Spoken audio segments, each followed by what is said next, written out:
सारण की धरती से राकेश सांडिल का नमस्कार है। चक साथियों, उथल पुथल का दौर चल रहा है। आपके सामने विभिन्न तरह की घटनाएं घट रही होंगी। कहीं से प्रमोशन का लेटर, कहीं से विशिष्ट का बड़ी विशिष्ट बनाने का लेटर सब निकल रहा है। कहीं ये फरमाया जा रहा है कि इसको एनपीएस से मिल रहा है, उसको ओपीएस मिलेगा। जैसे हमारे सारण जिला के बनियापुर प्रखंड की एक शिक्षिका मेरे पास कॉल की 2 दिन पहले, बोली कि कोई शिक्षक है कमता रौजा में नियोजित हैं, मैं नाम उनका भूल रहा हूँ। उनको उनके किसी विशिष्ट जिगरी दोस्त ने भरमा दिया है और वे थोड़ा सा जानकार आदमी है, नेता टाइप के आदमी है। थोड़ा सा सर उनके कंफ्यूजन को दूर कीजिए। अरे खाक जानकार है और खाक नेता टाइप के आदमी है, जिनको जो खुद डूब गया है वो कंफ्यूज कर दिया और वे कंफ्यूजन में अलड़ बलड़ बोल रहे हैं। क्या जानकार है, कैसा नेता टाइप के आदमी है, क्या चीज का नेता। कहने का मतलब ये हुआ कि इतना दिन से हम लोग समझाते आ रहे हैं और कोई ये समझा दे रहा है कि जिसको एनपीएस मिल रहा है उसको ओपीएस मिलेगा। हाय रे दादा, अरे भैया शिकायत करा रहे हैं, हमारे जिला के रह करके ऐसा बात कर रहे हैं आप। शिष्ट मित्र प्रिय मित्र जो समझाए हैं उनसे ये बोलिए कि रे भाई तुमको मिलेगा, हम भी आ जाएंगे तो मिलेगा। ये तो बात की बात हुई। सबसे पहले उन 34,540 शिक्षकों की चर्चा तुम करो जो नियोजित थे और 34,540 में चले गए। उनके साथ क्या हुआ है पता है तुमको? देखिए, मैं इस घटना की चर्चा कर रहा हूं, सबको जानकारी होगा कि 34,540 के शिक्षक जो भी थे उनका विज्ञापन संख्या 2000 के पूर्व का था। हुआ क्या कि वे लोग केस लड़ते लड़ते सुप्रीम कोर्ट में गए और सुप्रीम कोर्ट से आदेश आया उन लोगों के फेवर में। आदेश तो आ गया, सरकार तैयार भी हो गई कि इनको पुराने वेतनमान 9300 का स्केल हम देने के लिए तैयार हैं। लेकिन ये लोग 9300 के स्केल में गुम रह गए। मैंने इसकी चर्चा कई बार पीछे भी किया हूं। इनमें से धुरंधर जो नेता थे, अपने आप को काबिल समझ रहे थे 34,540 वाले में से, यहां तक कि मैं उस वकील की भी चर्चा कर रहा हूं, सोए हुए थे कि वे लोग ध्यान नहीं दिए। तब वे लोग किए क्या कि 9300 के स्केल के लालच में तुरंत आए और दनादन। तब तक सरकार क्या की पता है? विज्ञप्ति, जो पूर्व की विज्ञप्ति थी 2000 के पहले की, उस विज्ञप्ति को बदल के नई विज्ञप्ति निकाल दी उनके लिए। 34,540 वाले के लिए 34,540 के जो शिक्षक होंगे इस घटना से वाकिफ होंगे। और तब ये लोग 9300 का स्केल उठाने लगे, पॉकेट गरम होने लगा, पैसा मिलने लगा बढ़िया से। लेकिन तब इन्होंने इस पर ध्यान नहीं दिया। इधर जाकर के इन लोगों को लगा कि अरे हम लोग तो पुरनका शिक्षक हैं, हम लोग को तब तक 34,540 वाले को एनपीएस भी लागू कर दिया गया। वे एनपीएस के दायरा में आ गए और अब गए पुनः खोज करने की, नहीं हमको तो ओपीएस मिलना चाहिए। चूंकि उत्तर प्रदेश में या 1 साल से हम लोग भी चिल्ला रहे हैं, 1/4/2005 के पूर्व के विज्ञप्ति के आधार पर जिनकी भी नियुक्ति हुई है, चाहे बाद में भी हुई है, उनको ओपीएस का लाभ मिले। ये सुप्रीम कोर्ट का आदेश आया और बहुत जगह लागू भी हुआ। यूपी में भी ये आदेश आया, तब 34,540 वालों लोगों का कुंभकर्णी निंद्रा खुला और ये लोग दौड़ लगाना शुरू किए। आपको जानकर ताजुब होगी कि सुप्रीम कोर्ट तक ये लोग गए हैं, लेकिन केस ये लोग हार चुके हैं। सुप्रीम कोर्ट में स्पष्ट सरकार ने, बिहार सरकार, आपके शिक्षा विभाग ने जाकर के अपना दलील दे दिया कि साहब ये आदेश है कि 1/4/2005 के पूर्व के विज्ञप्ति के आधार पर जिनकी नियुक्ति हुई है उनको ओपीएस लागू करने के लिए। लेकिन देख लीजिए 34,540 शिक्षकों का योगदान जो हुआ है, इनका विज्ञप्ति कब का है, एक बार देख तो लीजिए आंख खोल करके। सुप्रीम कोर्ट में पासा पलट गया और ये लोग 34,540 के शिक्षकों ने मुंह को काली। उसके बाद का जानकारी हमको नहीं है, लेकिन ये बिल्कुल दलील है। और शिक्षा विभाग कितना तेज है आप लोग को पता नहीं चलेगा, आप लोग इसी में रह जाइए। और एक बात जान लीजिए कि एनपीएस जिनको लागू हो गया है और जो एचआरएमएस लेकर करके और प्राण नंबर लेकर के लॉकेट जो पहन के झूल रहे हैं, वे ओपीएस की आस छोड़ दें वर्तमान स्थिति में। बाद में क्या हो जाए, सरकार का मूड बदले, सबको ओपीएस दे दे, ऐसा भी हमको नजर नहीं आ रहा है कि भविष्य में ऐसा होने वाला है। क्योंकि एक बार जो छीन लेता है सरकार, वो वापस नहीं मिलता है। लेकिन हो सकता है कि जो नौकरी में नहीं हो, जो रोड पर हों, जो मजदूरी करते हों, दिहाड़ी मजदूरी करते हों, उनको भी सरकार अगर ओपीएस लागू कर दे, ये बहुत बड़ी चीज है और बहुत अच्छा चीज है। लेकिन कमता रौजा के शिक्षक, आप इस आस में नहीं रहिए कि आपको विशिष्ट बन जाइएगा तो ओपीएस मिलेगा, ये आपको फरमाया जा रहा है। और विशिष्ट बन जाइए, इसके लिए तरह तरह का फिर सिगुफा छोड़ा जा रहा है। आपको ये जान करके आश्चर्य होगी कि सिर्फ आप ही नहीं है, पुनः लोग सक्रिय हो गए हैं 3 और 4 में उड़ा देने के लिए। उधर गया या जहानाबाद का कोई शिक्षिका कॉल की थी, वो भी अपने विद्यालय में अकेली हैं।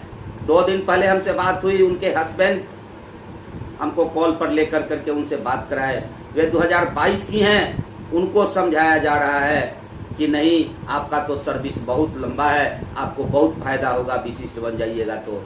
अरे पहले विशिष्ट बना है, तुम तो फायदा उठाओ भाई। उनको एक चीज बता दीजिए, मैं बार बार ये दलील देते आ रहा हूँ कि जो 2022 के शिक्षक हैं वे विशिष्ट बन जाएंगे तो क्या उनको वेतनमान मिल जाएगा, ग्रेड पे मिल जाएगा और 8वां वेतन आयोग का लाभ मिल जाएगा, उनको 7वां मिल रहा है। अरे भैया, उनके पेमेंट का एक स्ट्रक्चर अलग बना दिया गया है, जैसे 1/7/2015 के पहले मिलता था, वही स्थिति आ गया है। अभी आप लोगों का आंख नहीं खुला है, आप लोग जिस भ्रम में है, तरह तरह का बात फैलाया जा रहा है, भ्रम में रहिए। हम किसी को मना नहीं कर रहे हैं, हम कौन होते हैं किसी को रोकने के लिए आप नियोजित रहिए, विशिष्ट बनिए, ये बनिए। आगे देख लीजिए, सरकार पग पग पर फूंक फूंक के कदम रख रही है। 1 साल से, 1.5 साल से, 2 साल से सोशल मीडिया में आपकी रक्षा के लिए बहुत से लोग लड़ रहे थे। सरकार के सभी जाल को तोड़ने के लिए आपके पक्ष में जो खड़ा थे, उस पर हथौड़ा चलाया जा रहा है, अंग्रेजी शासन लाया जा रहा है और सोशल मीडिया को बैन कर दिया गया कर्मचारियों के लिए। ये आपको पता होगा, ये पत्र आप देख लीजिए। इसलिए मैं ये कहूँगा कि आप किसी के फेरा में नहीं रहिए और शांत हो जाइए। कूद फान कीजिएगा तो फंस जाइएगा। अब आपके पक्ष में कोई खरा उतरने वाला भी नहीं मिलेगा। सोशल मीडिया में सरकार अंकुश कस रही है और सबको साथ देने की, मैं 2 दिन पहले बोला था कि अगर आप में सूझबूझ नहीं होगी तो सबको एकाएक कर करके सरकार तोड़ेगी और पूछेगी। देखते चलिए, सरकार ये निकाल रही है, लेकिन आज 12 तारीख है, लेकिन सरकार को ये चिंता नहीं है कि शिक्षकों का वेतन मिला या नहीं मिला। तरह तरह का नियम आ रहा है। आगे एक और घटना मैं बता रहा हूँ। जहानाबाद में एक शिक्षक हमसे संपर्क किए कि हम तीसरा सक्षमता दे चुके हैं और हम अपना योगदान लेटर नहीं लेना चाहते हैं, क्योंकि हम विशिष्ट नहीं बनना चाहते हैं। हम बोले कि कोई बात नहीं है। तो हमको कहा जा रहा है कि नहीं, अपना लिखित स्पष्टीकरण दीजिए। मैंने पिछले वीडियो में पहले मैंने बोला था कि अगर आपको मिल रहा है कि नहीं लिखित में जवाब देना है, लिखित में मिल रहा है तो आप लिखित में जवाब दीजिएगा, कोई बात नहीं है। चूंकि सबको ये जानकारी है कि मैंने ये बोला था कि 1942-2024 प्रमोद यादव बनाम बिहार सरकार अन्य के केस में अगर कोई आपसे लिखित स्पष्टीकरण मांगता है तो वो अवमानना के केस में फंस जाएगा वो पदाधिकारी। ऐसा कोई नहीं करेगा। लेकिन कोई बीओ, कहीं का बीओ जहानाबाद में, वे अपनी काबिलियत दिखाए और लेटर निकाल दिए थे। वो शिक्षक लेटर पढ़े भी हैं ऑफिस में जाकर के, लेकिन जब जानकारी दिए वे कि अब हम चलेंगे कोर्ट अवमानना में, तब हो गया सब अधिकारी का अकील हेरा गया और पुनः लेटर बदलवाए और देखिए ये लेटर रिसीव कराए। कल की बात है, ये शिक्षक बोले कि ऐसा ऐसा लिखा हुआ है, रिसीव कर ले, मुझे रिसीव कर लीजिए, कोई दिक्कत नहीं है। और वो लेटर देखिए, लेटर में क्या लिखा हुआ है, बात बदल दिया गया लेटर में। ऐसे ही आपको डरवाया जा रहा है कि आप स्पष्टीकरण दीजिए, ये लेटर लीजिए, वो लेटर लीजिए, लेकिन डरने की कोई बात नहीं है। ये देख लीजिए, आपके सामने लेटर है। विशिष्ट शिक्षक के पद पर चयन होने के उपरांत योगदान लेटर प्राप्त करने के संबंध में उपयुक्त विषय अंकित करना है कि आपका विशिष्ट शिक्षक के पद पर चयन हो गया है। आपका योगदान लेटर प्रखंड संसाधन में उपलब्ध है। 24 घंटा के अंदर योगदान लेटर प्राप्त करना सुनिश्चित करें, अन्यथा की स्थिति में सारी जवाबदेही आपकी होगी। क्या होगी, ये बात बदल दिया गया है। ये सिर्फ सूचना दिया गया है कि अपना लेटर ले जाइए, नहीं तो बाद में आप अपना लेटर खोजिएगा तो ये हम लोग नहीं दे पाएंगे, ये आपकी जिम्मेवारी होगी, आप अपना लेटर ले जाइए। ये क्या है, ये इसके लिए है, इस लेटर को कि आप योगदान क्यों नहीं कर रहे हैं, इसका स्पष्टीकरण दीजिए। ये भूमिका बनाया जा रहा है, इसलिए आप लोग डरिए नहीं। एक बात और मैं सबको कह रहा हूं, 12 तारीख हो गया, किसी भी शिक्षक को अभी वेतन नहीं मिला हुआ है और सरकार ये लेटर वो लेटरबाजी कर रही है। आप धुलमुल नीति में लड़िए, सरकार देख लीजिए, पहले हिंदू मुस्लिम मंदिर मस्जिद, अब इसके बाद फिर जात पात यहाँ वहाँ में करके अपना राजनीति कर रही है। आप शिक्षकों के बीच में विशिष्ट शिक्षक, नियमित शिक्षक तो 34,540, तो TRE1, TRE2, TRE3 एक लेटर फेंक दे रही है। जैसे मैं अपने जुबान से नहीं कहूँगा, देखते होइएगा, झुंड में एक रोटी का टुकड़ा फेंक दिया जाता है और सब लोग अपने में लड़ना शुरू कर देता है। ऐसा कोई जानवर होता है, मैं अपने जुबान से नहीं कहूँगा। कृपया ये बनने से बचिए, अपने में एकता रखिए, नहीं तो आपको बर्बाद कर दिया जाएगा। शिक्षा का स्तर कहाँ जा रहा है? मैं शिक्षक नहीं हूँ, इसलिए मैं नहीं डरूंगा। मैं पब्लिक हूँ और मैं एक गार्जियन हूँ, इसलिए मैं इसका पर्दाफाश करूंगा। जो होगा सो देखा जाएगा। लेकिन शिक्षा का स्तर कहाँ जा रहा है? आप शिक्षकों को सिर्फ उलझा के रखा जा रहा है। आप देखिए, आप आंख खोल के देखिए, नकारात्मक परिस्थिति के बाद भी आप बच्चों पर ध्यान दीजिए और ऊपर वाला देखने वाला है। सरकार आपको तबाह तो कही रही है, इसमें कोई दो राय नहीं है, लेकिन आपका आंख नहीं खुल रहा है। एक को लग रहा है कि नहीं बहुत मेरा दुलरुआ बन गया और दूसरे को दुत्कार रहा है। ये सब काम सिर्फ और सिर्फ 4, 3, 5 सक्षमता के लिए किया जा रहा है। आप कूद फान मत कीजिए, आप दिग्भ्रमित नहीं होइए, लालच में पड़िएगा, खत्म हो जाइएगा।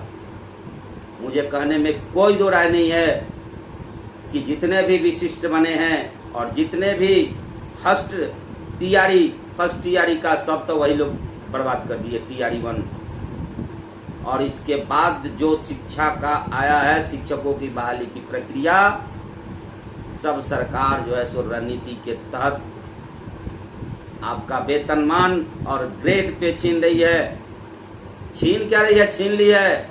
अभी इसमें भ्रम है। 7वें वेतन आयोग का लाभ क्यों नहीं दिया गया? और क्या लगता है 7वां का नहीं मिला तो 8वां का मिल जाएगा? गईल माघ अब 29 बाकी, अब क्या व्यापारी 6 महीना बचिए गया है, 6 महीना के बाद तो आंख अंजोर हो ही जाएगा। भले ही अभी लग रहा हो कि हम लोग ऐसे ही बकबका करके कर रहे हैं, लेकिन याद रखिएगा। बस आज के लिए इतना ही, फिर अगले एपिसोड में मिलेंगे। तब तक के लिए नमस्कार।